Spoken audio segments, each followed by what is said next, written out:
I am Catherine Miller Wilson, Executive Director of Highest Pennsylvania, a nonprofit whose mission is to provide legal and social services to immigrants and refugees. Today, our conversation will focus on how COVID-19 affects DACA. Deferred Action for Childhood Arrivals, the name of the program created by President Obama in 2012, also known as DACA, protects nearly 700,000 immigrants from deportation. While it provides work permits, it does not provide a path to citizenship. President Trump in September 2017 rescinded that order by executive order and stated that by March of 2018, there would be no further ability to obtain DACA status, and any DACA recipients would lose their work authorization. At the time, this was a move that provided a lot of concern within the immigrant community, not only because of the DACAs that would suddenly be unauthorized to work, but because of all of the workplaces that are dependent on those more than 700,000 people. DACA recipients bring in billions of dollars to the American economy, or at least did before the current shutdown. In any event, as a result of Trump's order, there was, of course, predictably a lawsuit, and an injunction stopped the executive order from going into effect. However, the argument has gone all the way up to the United States Supreme Court. There were oral arguments regarding the issues in the fall, and a final decision is supposed to be made by the Supreme Court any day. Thank you so much to anyone who submitted questions already. We're excited for our conversation today. If you haven't already done so, please feel free to submit any questions you have during the next half hour in the comments section below. If we don't get to them during this live conversation, we will answer them in the comments. We also would love to hear your ideas on topics for future videos. We hope that through this video series, you can ask any questions you have and learn the truth about immigration and refugee resettlement in the U.S. I know that right now, immigration and immigrants are really concerned about what's going on. Many immigrants are essential workers, and so it's a time of great fear. In any event, today we're excited to be speaking with Gerardo Castillo Jimenez, DACA recipient and Haya, Pennsylvania's Latino Outreach and Immigration Services Coordinator, about the future of DACA. So I'm going to start with a question from me. Welcome, Gerardo. Hi, Kathy. Thank you for having me. Yes. So tell us a little bit about what life was like growing up as a DACA recipient. How did you envision your future? Yeah, so it was a very interesting experience, and I should say that, like many DACA recipients, we have our origins, our beginnings as undocumented individuals. I think you mentioned earlier that, DACA was an executive order created in 2012, but for my family and my particular story, we originally came to the U.S. and settled in Pennsylvania in 2002. Which means that for a handful of years, I was actually undocumented, and I was 22 or 23 by the time that DACA came about and that I was able to apply for it. So growing up, I had the very much experience that a lot of the immigrant community has of just being undocumented, not being able to have a license, not being able to apply to a part-time job, being restricted to the types of jobs that I had access to, because, as you can imagine, only the jobs that are able to pay you under the table are the ones that you have access to. So by 2012, once I'm 23 years old, DACA comes about, and I'm finally able. It just opened opportunities, and for the first time, I had the opportunity to imagine, to think of what is it that I want to do. What are my aspirations? What are my interests? What do I want to pursue? That is the biggest thing that DACA meant for me at that time. So as soon as it became available, I was finishing on my associate's degree at a community college. I was able to finish that, and as soon as I have that and DACA, which gave me a work authorization on top of the protections that it provides from deportation, it allowed me to pursue my interest in my career while simultaneously giving me the ability to work so that I can continue my education, right? Because as great as DACA it has been, it's not a bulletproof. It's not like the one answer to all the concerns that we have. And one of those examples is that paying for school itself was a challenge, even though I had the access to it. But not many people know that we are restricted in the financial aid that we're able to get. And pretty much every student nowadays receives some kind of assistance. So the second aspect of DACA, aside from being able to give me the opportunity to continue my education, but it gave me the opportunity to work and finish my last 2 years at a 4-year university, which, as you can imagine, it's at a higher cost. So I think, yeah, so that's what it was like, the ability to start envisioning what my future was, pursue my own goals, and have the resources to do so. Wow, that's quite a story. It must have taken you a lot to kind of deal with all of that and then also pursue college and all of that. So it's my understanding a lot of your clients are DACA recipients, correct? That is correct. So what is it like for your clients now during the COVID-19 epidemic? Right. So again, with DACA, it's the opportunities that it provides are many, and with those opportunities, it gives us the ability to live almost normal lives, right? I mean, if you're able to eventually overlook the fact that you still don't have a path to citizenship, that there's always the risk that it might be denied, that you could always be deported. Once you get past those, and like myself, after the years, you kind of just live life like many people. And in fact, we are like many people in our communities. And I mentioned that because the question, like, what is it like for those folks?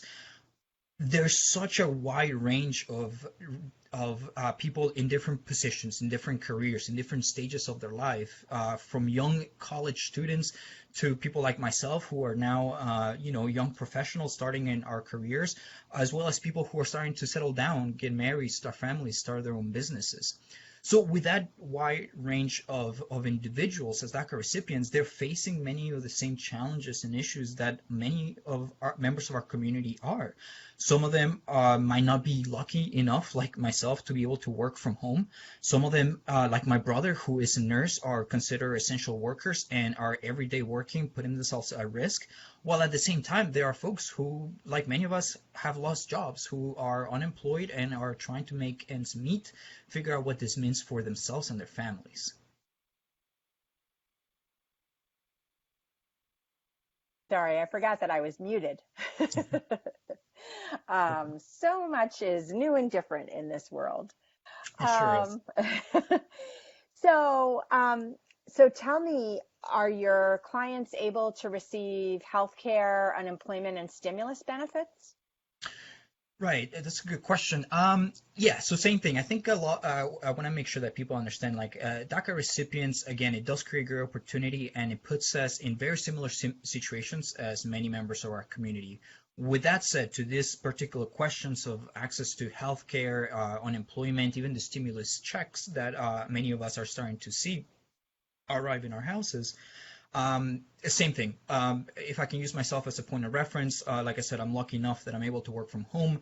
And for many folks like myself, who their health care system or the services that they have is tied to their employment, as long as they have that employment, they still have that, right?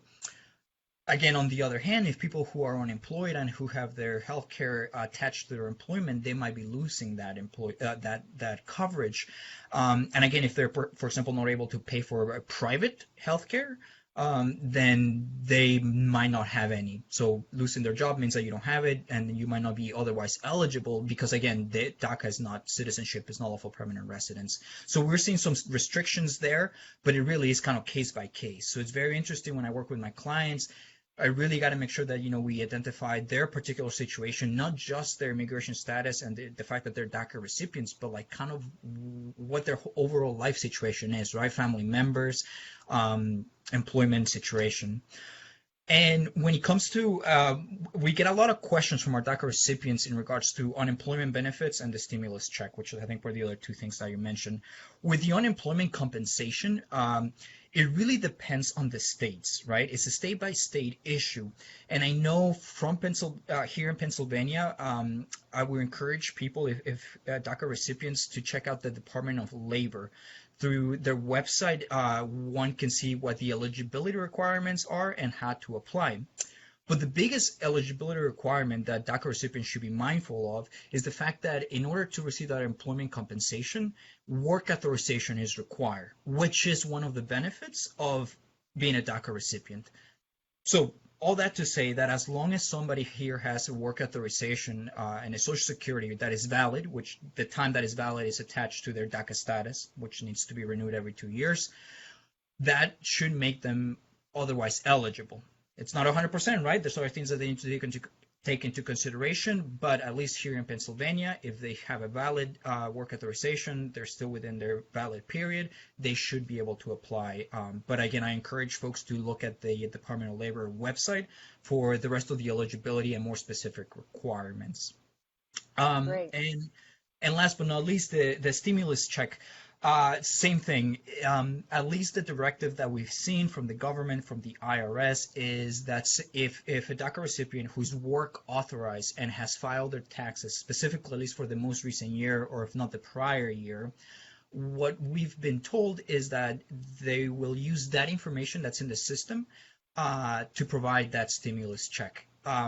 So that could either arrive in one of two forms. If, let's say that for the previous year they received their reimbursement money through direct deposit, then they can expect the stimulus check to once again be deposited to their account. If it was delivered by mail, then the check will arrive by mail. And I believe that the IRS has, since all this started, has created, or there's a portal, there's an access website that you can update or input your bank account information if you really need that money. And we know that it's supposed to be coming in a little bit quicker if you provide your bank information. Okay. Thank you. So I know there's lots of Department of Labor and New American Economy and Migration Policy Institute statistics about jobs, about who's in what jobs, what immigration status.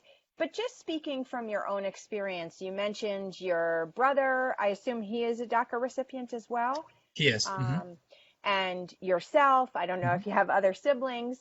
And your clients. I mean, you see approximately how many clients a year? 100? More than that? Less than Um, that?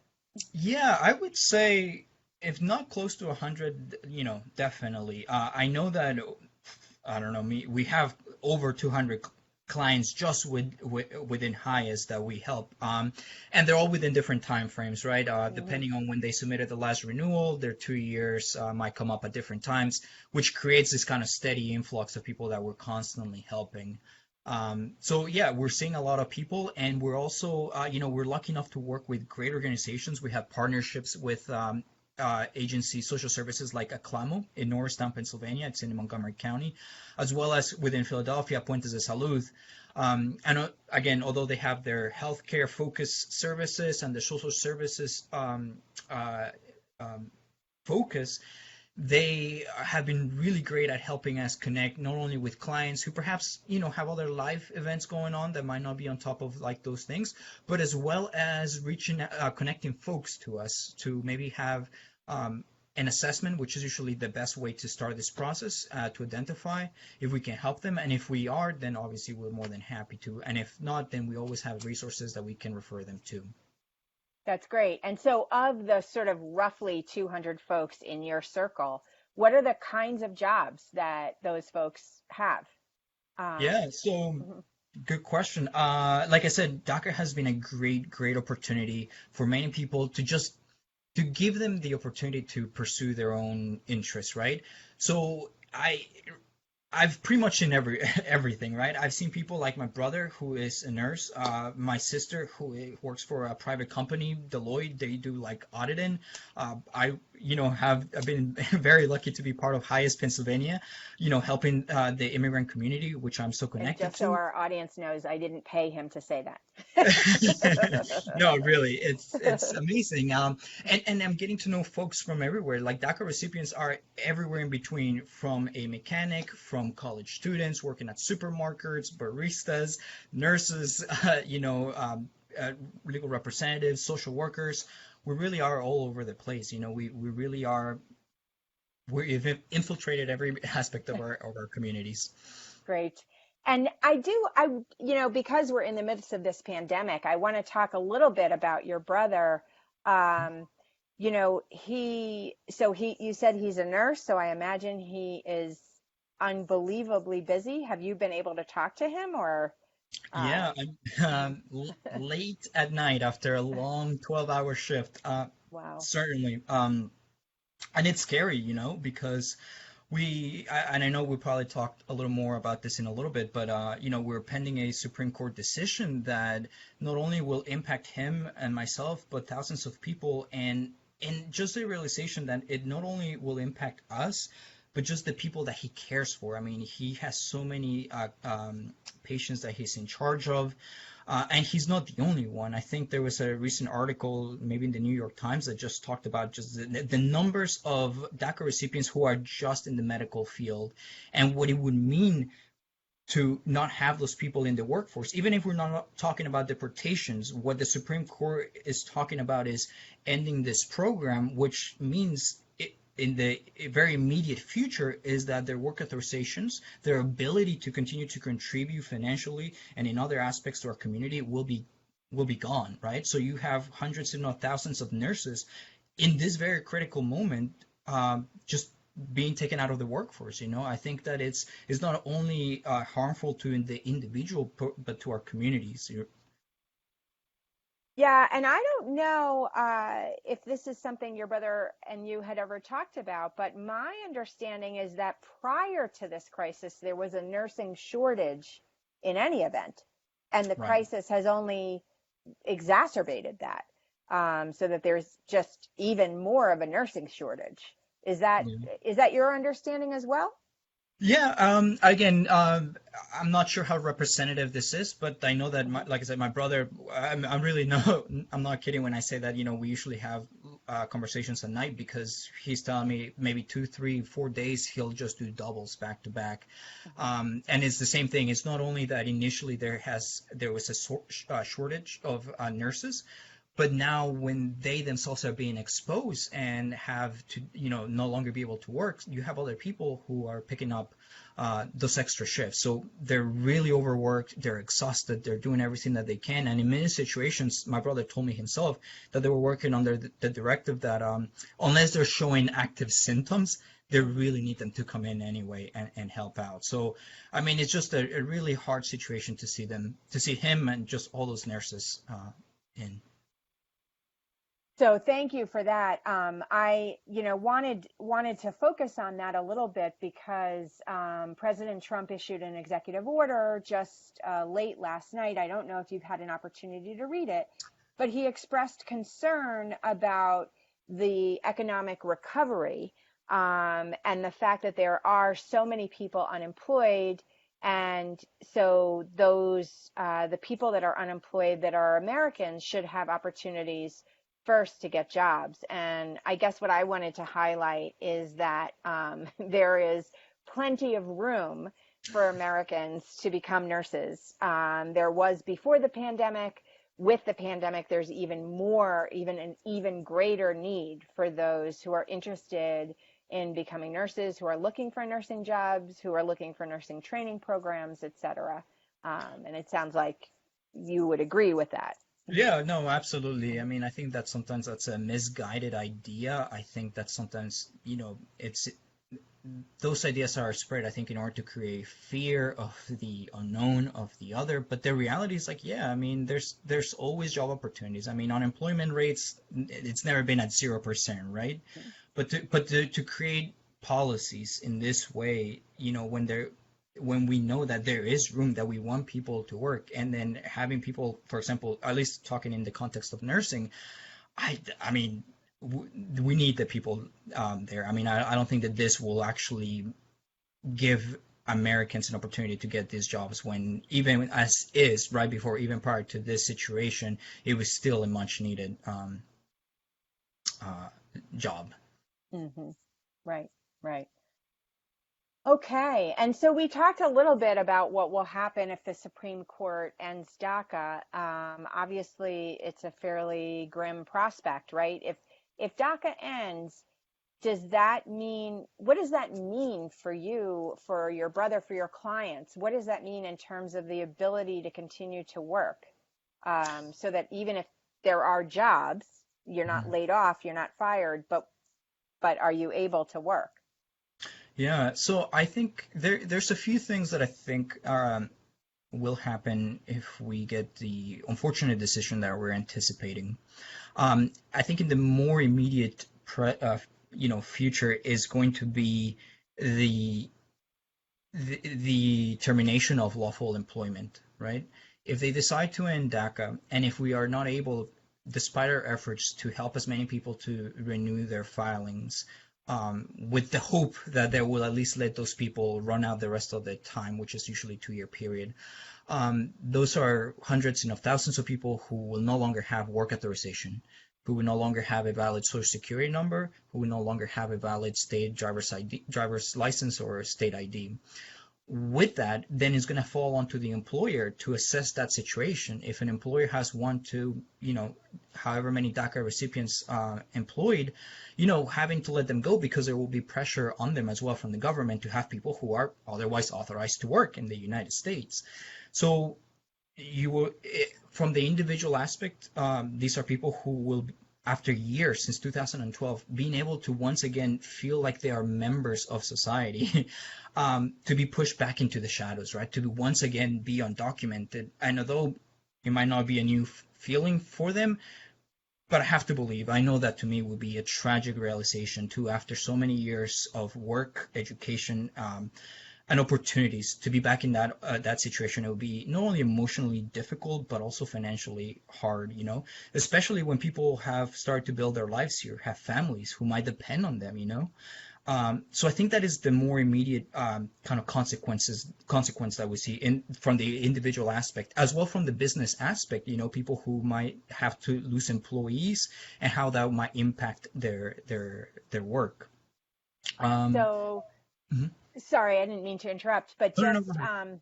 I appreciate the grim picture. I think it's very helpful with regard to employees. When you think about your clients, um, I guess one quick question: do you have clients that have American citizen children, where the clients are DACA recipients? Mhm. Yeah, yeah, most definitely. My brother has a kid, and he just turned 5, and he's a U.S. citizen.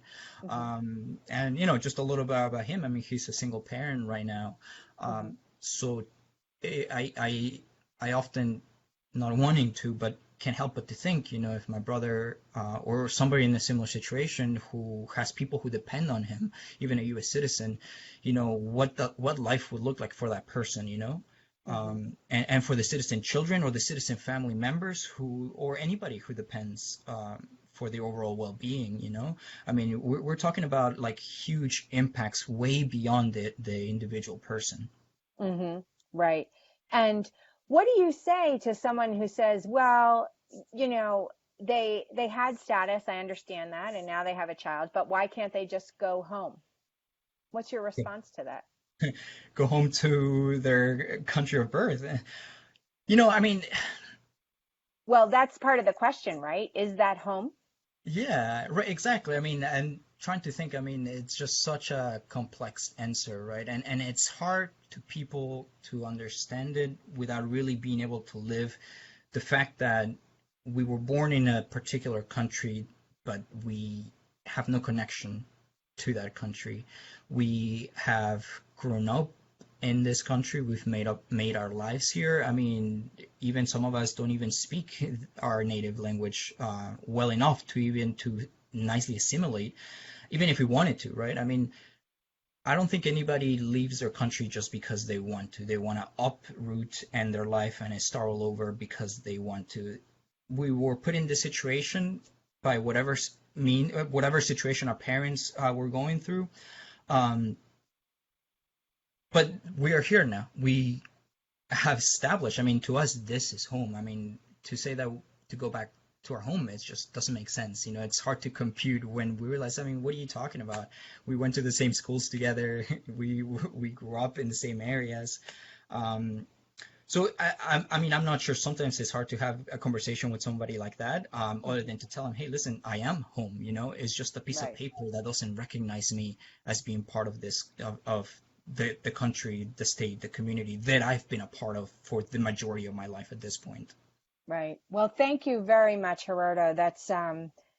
That really brings it home. I think that, this is home. We're out of time, so I have to wrap up. I do want to give you one more second. If you have a thought for anyone out there who wants to help, is there anything that we, the public, can do um, while we're waiting for a ruling, or if God forbid there is a ruling that DACA is unlawful? What can we do? Yeah. Um, so first, I would like to kind of just address the social aspect of it. Is that if you know anybody who's a DACA recipient or you yourself are a DACA recipient, we really want to emphasize to look at your status, know when it expires, know if you're not sure or if you want to do an assessment of your situation. Highly, highly encourage you to reach out to someone like us at Highest or any other of one of the many other great organizations that are out there helping the community to know exactly what your options are. And then try to get that renewal if you are eligible as soon as possible, or just simply get an assessment to see if maybe you have other options. In the more general kind of advocating sense, I would really encourage people to, beyond this court decision, as great as DACA it has been, it does not. It could always be better. I encourage people to not only partake in their right to vote if they're eligible for, not just for a presidential election, but also at a local, state level. Talk to your representatives, let them know that you are or that you have members in your family who are part of the DACA community, that we should be given an opportunity to finally be integrated into the country. Thank you so much, Gerardo.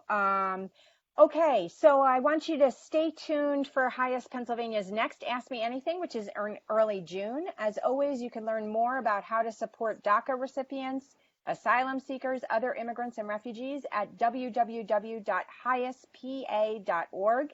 And please make sure to tune into Highest Pennsylvania's 2020 Golden Door Awards, which is going to take place virtually next Wednesday, April 29th at 5:30 p.m., when we will honor Yesenia Guillen, a former Highest PA client who has reinvested in her community by founding the company Bilingual Butterflies. You can find out information about how to tune in at our website, again, www.highestpa.org. Thank you so much. Take care. Thank you, Kathy.